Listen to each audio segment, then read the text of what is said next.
power of love, the power of love. Come and listen to the stories that change the way that you see, the things that you hear will help you to feel empowered every day. Hello and welcome to The Power of Love, exploring the most powerful force on earth. I'm Mia Saenz, your host, and this is Victoria Wynn. And some of you know that I've been interviewing her for over 10 years. Just really love this woman and her views on love. Victoria, I'm going to share a little bit to remind you. Victoria had this project that began way back in 2009 or 10 called The Lies I Tell Myself. And it's how I got in touch with Victoria and got to know her, and I fell in love with her as my friend, and just really, really beautiful. And as she went on her own personal journey, not only does she still live by the ways of what she taught, but she now has this company that she started about 3 years ago, I think, that's called Modern sorry, it is modern, but it's winmodernarts.com. And she has these incredible art she has incredible art and glitter and paint. Do you have paint? We do now. We have glow paint as of last That's right. That's right. Okay, so that is considered it. Yeah. And Yeah. edibles. And she also has an edible line within her Win Modern Arts. And so I adore everything about Victoria. When I think about love, I have to talk with Victoria about it, because she's one of those who has been on a journey, at least for the last 15 years, like myself, just digging in to what we need to do to find more love in our life. So welcome, Victoria. This is wonderful to have you. Thank you. Thank you so much. Appreciate so you went through a huge process there, right? Where you were coaching and all that, and then your heart broke and you created your successful, powerful, you even have a retreat center in Belize for painting and stuff. Share with us a little bit about how you dove into the love of painting again through sorrow, even if we can share that. Yeah. She doesn't know what I'm going to ask her, so no, I don't. So I'm just listening to see where you're going with it. So the Lies I Tell Myself project, now that came from me trying to figure myself out after a really tough divorce. I became a single mom of 5 kids, and you know, that work still weaves into when I mentor creatives like artists, photographers, any kind of creatives. I still do that mentoring, and it's constantly something that comes up, because especially as creatives, there's a whole lot of, well, I'm not really an artist, or you know, that imposter syndrome that creeps in. Mm-hmm. So the whole point of the Lies I Tell Myself project, and this inner work that I do on myself all the time, because it doesn't matter what business I'm in, this is just inner work to improve myself and to help others, is to challenge the beliefs that we have about ourselves and ask, is that really true? And I mean, I was convinced after that divorce of 16 years, 5 kids, I was convinced that I was just a total loser. It's like I looked good on paper regarding my education and a good family life, but my results in life, just the romantic relationships, a mess, finances, a mess, belief in myself, a mess.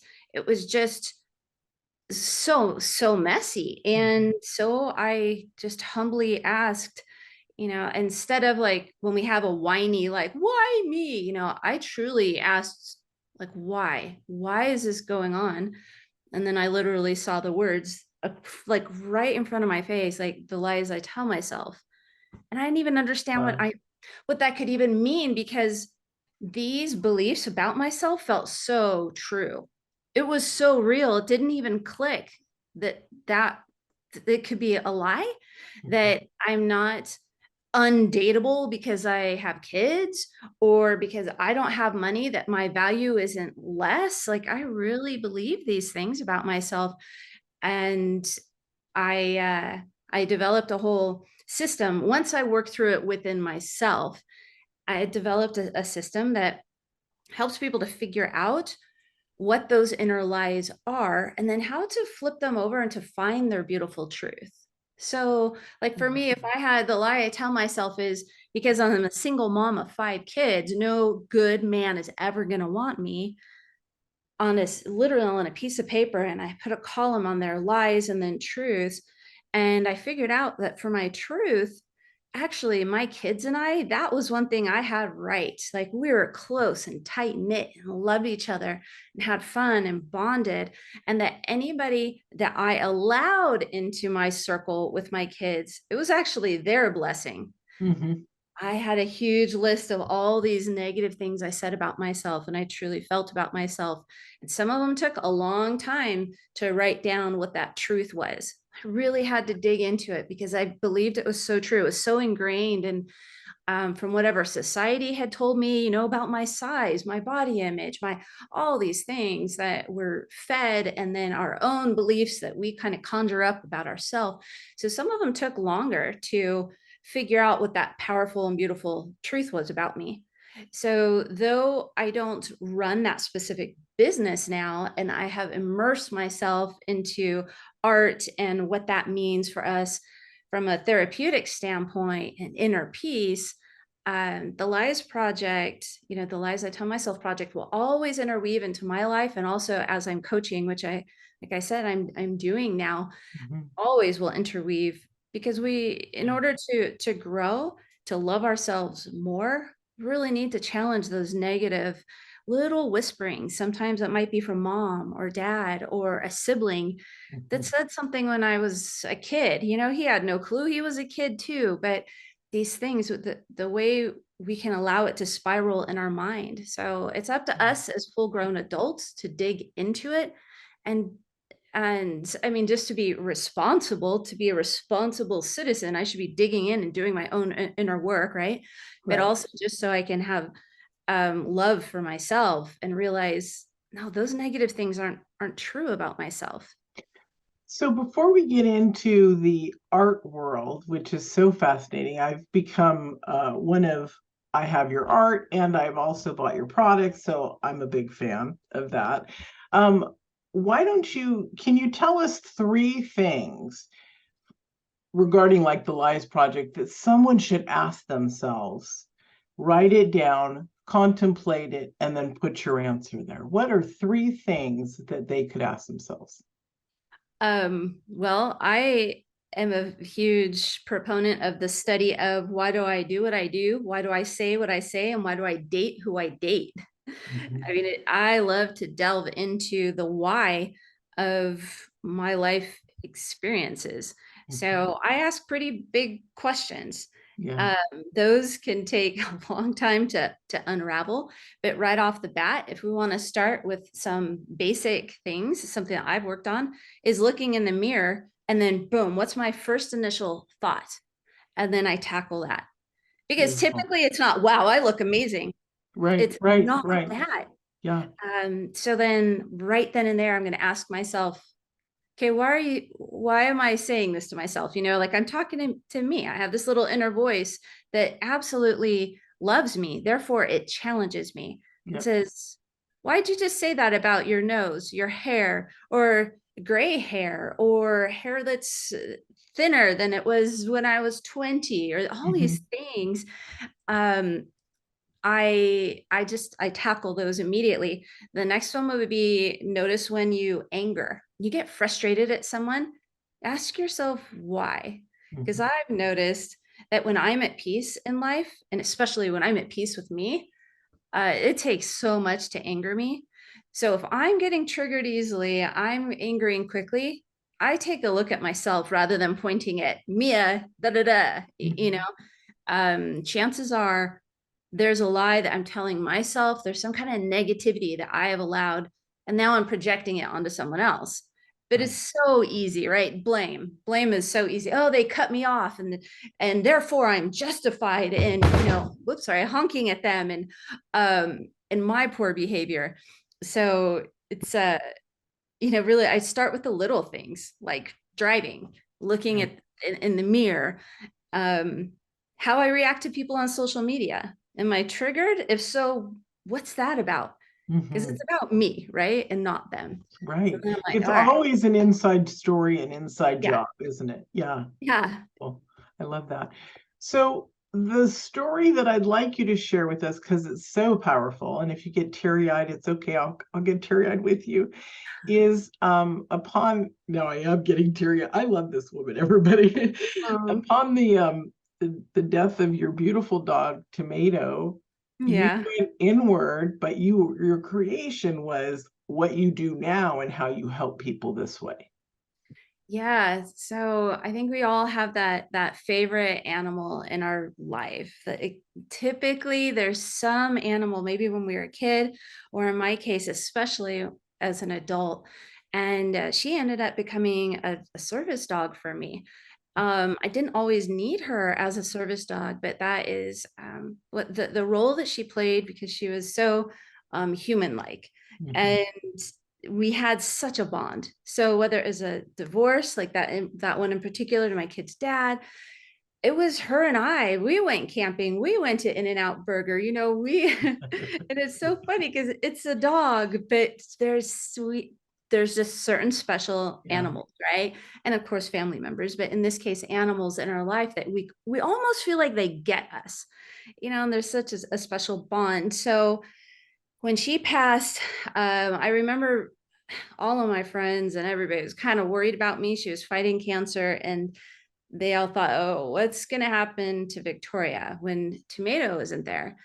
And, I remember when she passed, um, it was about 24 hours later, and I thought, oh my gosh, I'm going to be okay.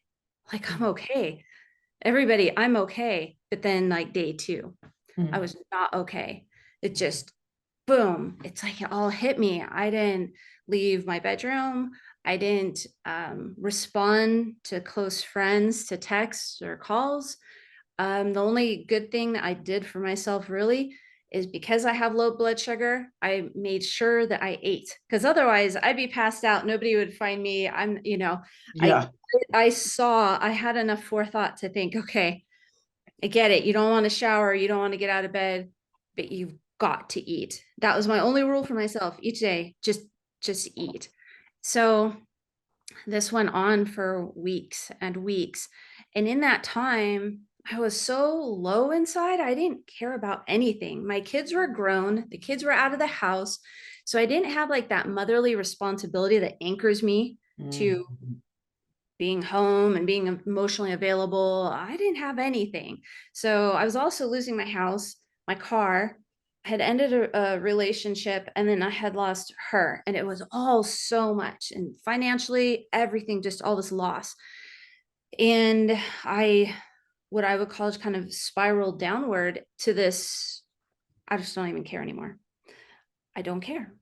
Um, and I don't think I've ever felt like that before or gone to that level. I'm such a cheery, unicorny kind of person. Yeah.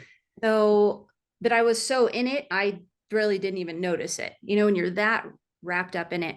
And I remembered like looking at some kind of form of art. It was like flowy. They were using chemicals and they're using torches. And for me, my background in art was like pencil portraits. So very detailed, controlled, like realism. But they were doing stuff that looked wild to me and looked super dangerous. But at this time in my life, I didn't care. I was like, You're like, I so want to what? be dangerous. So what if my townhouse blows up? Whatever, because I've got these torches and chemicals. So what? And sometimes that so what is a good thing because it causes us to do things that are brave that normally we wouldn't get out of our shell to do. And Right. I was so scared of this idea of chemicals. So I didn't have money though. Like I said, I was losing everything. So how am I going to buy these art supplies? Well, I remembered I had a credit card from um, a big home improvement store that we all know Oh, with an yeah. orange logo. And I had some available credit on it. And I realized you could go there and buy like a Visa gift card. So I bought like $100 Visa gift card. Then I went to the art store to buy the materials that I needed. That's how I started Wynn Modern Art. And it's been about 4.5 years now for Wynn Modern Okay. Art. Even more, yeah, than I It's been a thought. while. Wow. And I remember that first night that I got up somewhere around 10 at night, and I thought, I'm going to do this, because I had spent hours and hours while I was in bed watching every video, every tutorial, and reading up on this like fluid flow, form of art. So I was getting all this education on it. And then now I had the materials, and I had a little voice in my head say, those materials have been sitting on the table for 3 days. You have no excuse now.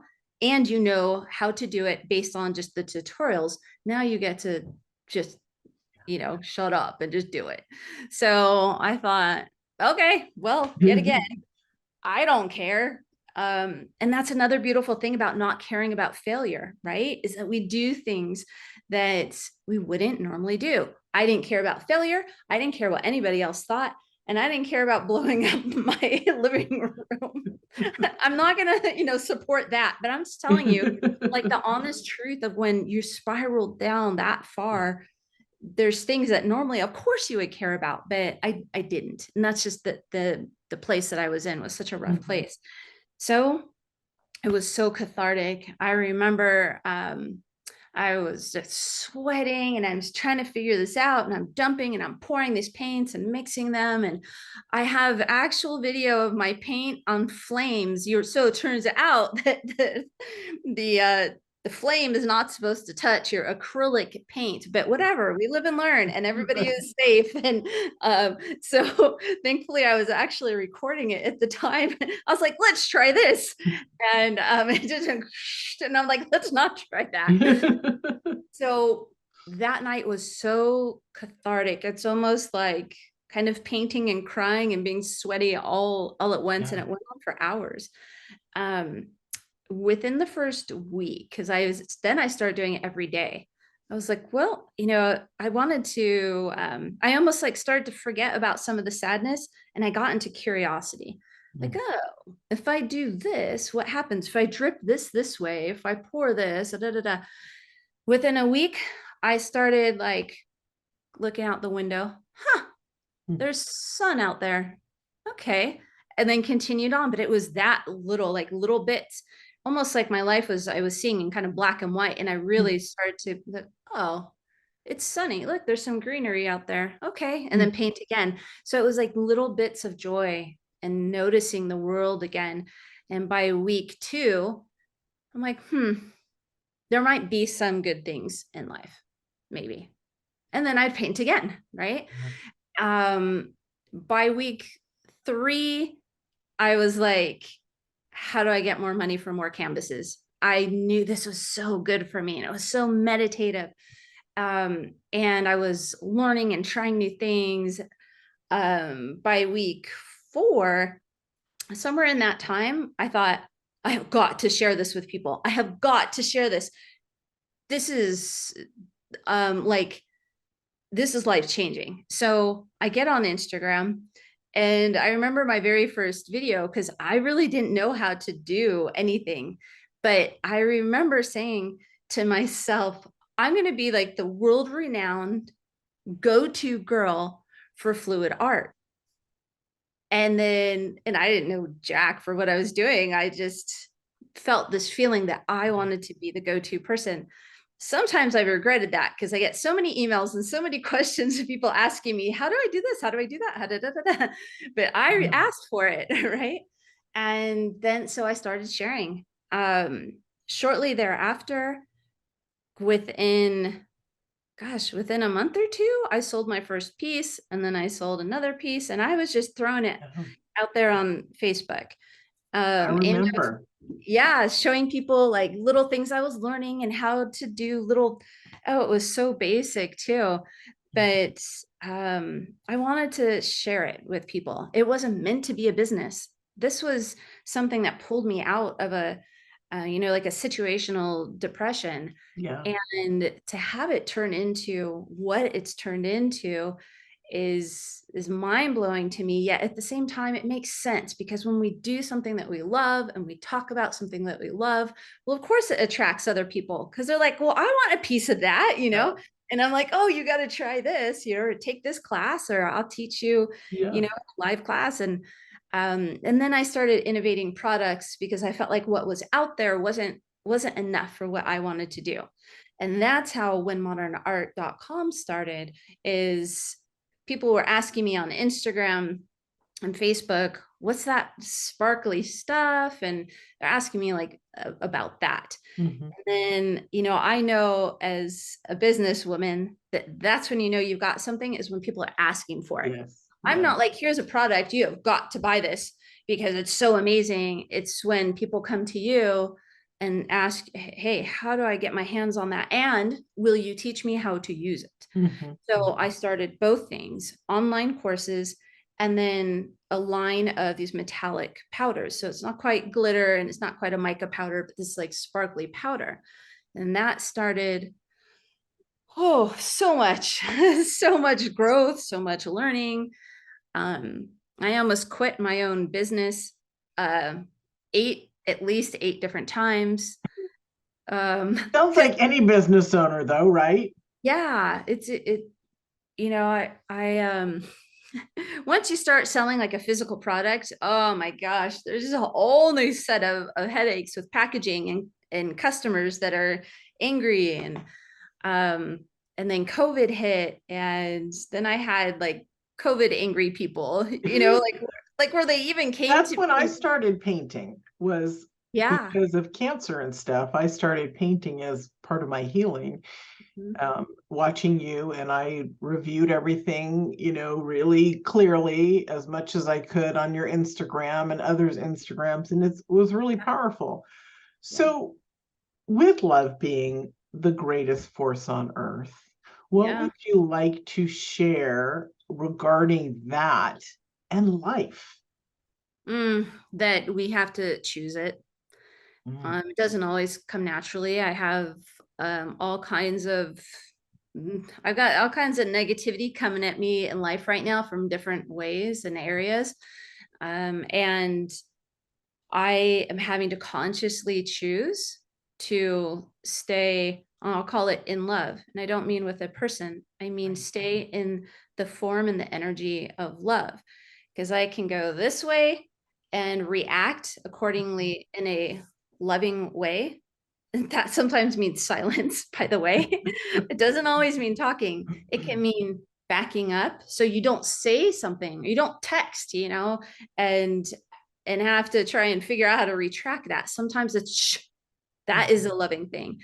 Or, I can choose anger, frustration, because I think of these two different spectrums for me in my life: anger, vengeance, frustration.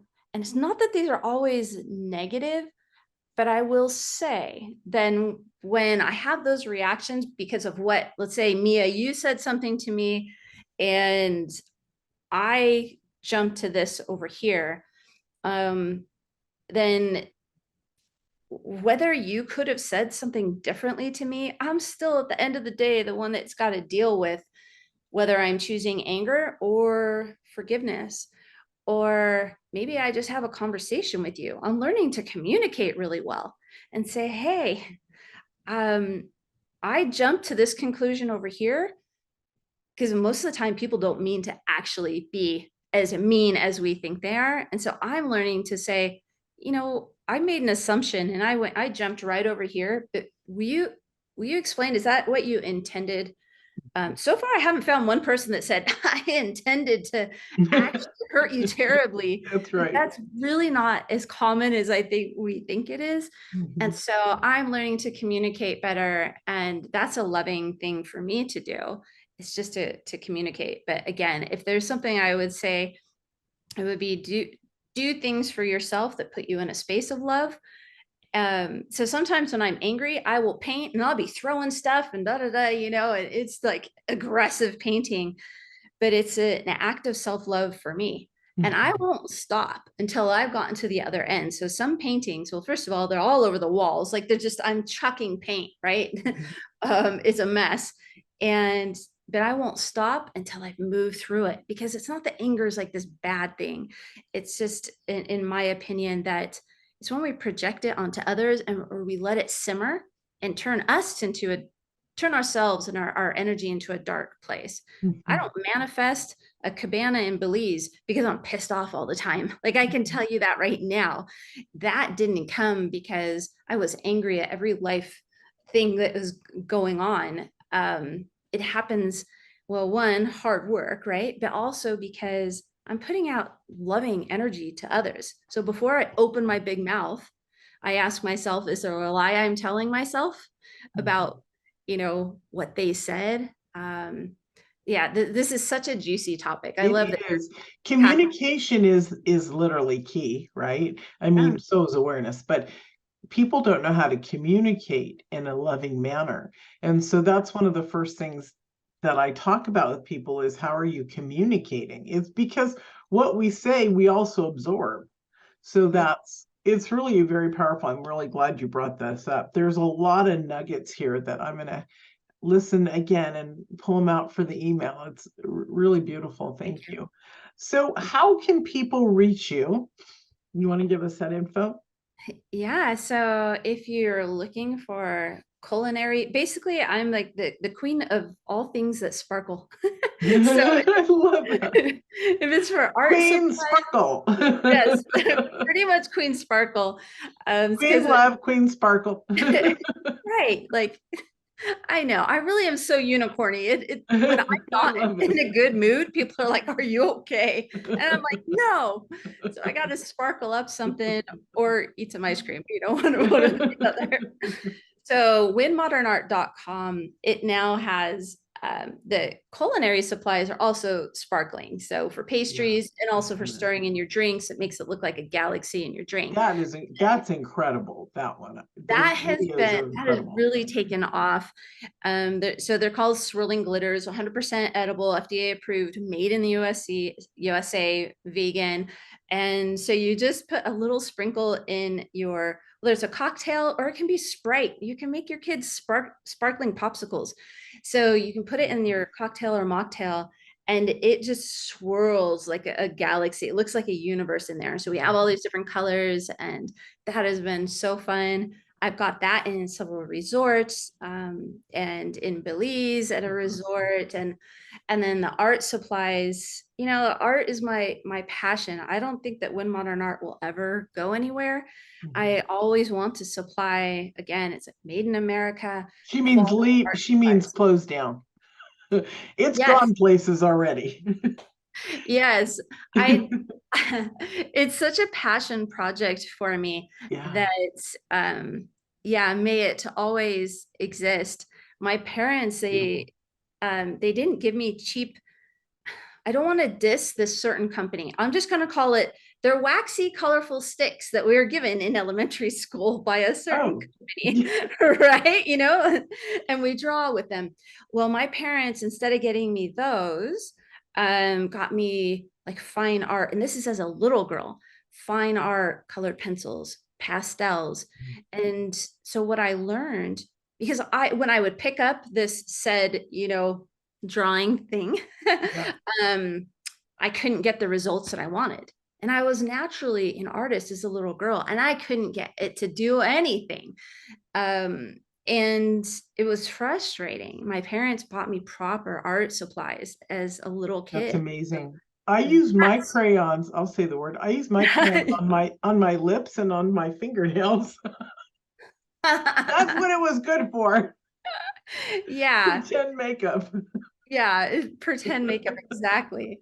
So that's the basis of the culinary supplies, but in the art supplies especially, is that I wanted to provide and like build confidence with people. Because sometimes they're like, I'm not good at art. And I'm like, let's first talk about your materials before we Yeah. talk about your gifts. Let's talk about what you're using. So for me, that's why I say it's a heart-centered business, because the materials are such high quality and commercial grade.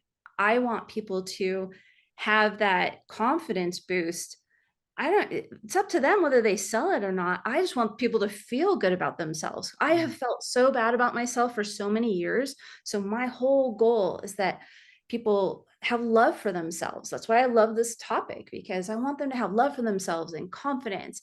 And there's also science behind fluid art, that within 20 minutes of just dumping and pouring, or a free flowing form of art like sculpting, within 20 minutes, you will have a sense of confidence, and your self-esteem goes like this. Yeah. There's all kinds of science behind it. Within 45 minutes, your blood pressure lowers tremendously. Okay, I need to get back to my studio now.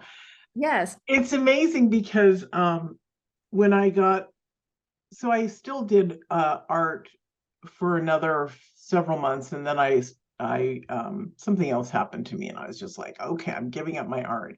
And I haven't been back in a year. It'll be two years, well, this summer. So a year and a half. So it's time. It's time. With intention, we can create amazing things. All of my, and I know that you and I have talked about this before, in the healing process, if you put your intention of what you want into your piece, it blows my mind of how it's always there. I always ask the universe or God, I always ask God to, that my intention would be to have more of a feminine piece. What do I need? I want it to touch me deeply. Or I do a lot of healing pieces. And so strange. There's this one with a goat head and a woman laying up against the body. I didn't paint that in there. The paints did that. The intention did that.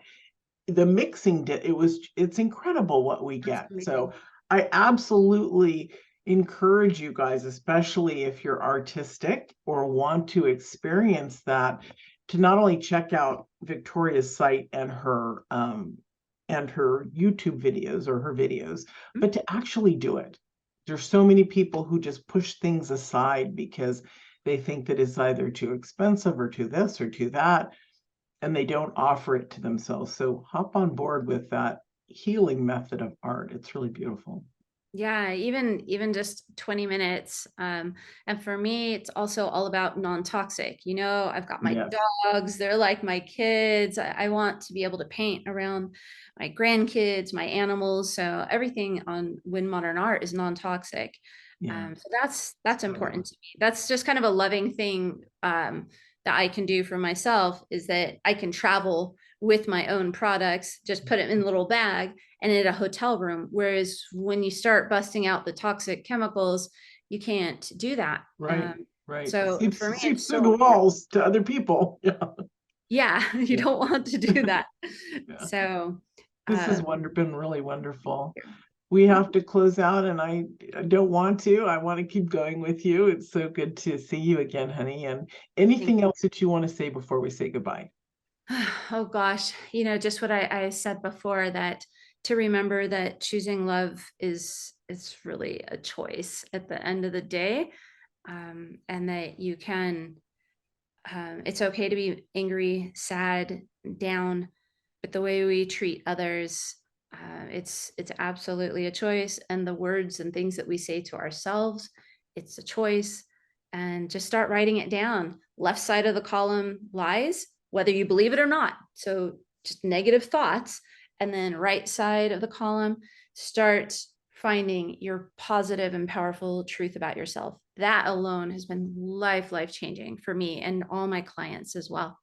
It's beautiful. Thank you so much, Victoria, for joining us. And thank you, everyone. And we will see you in another episode.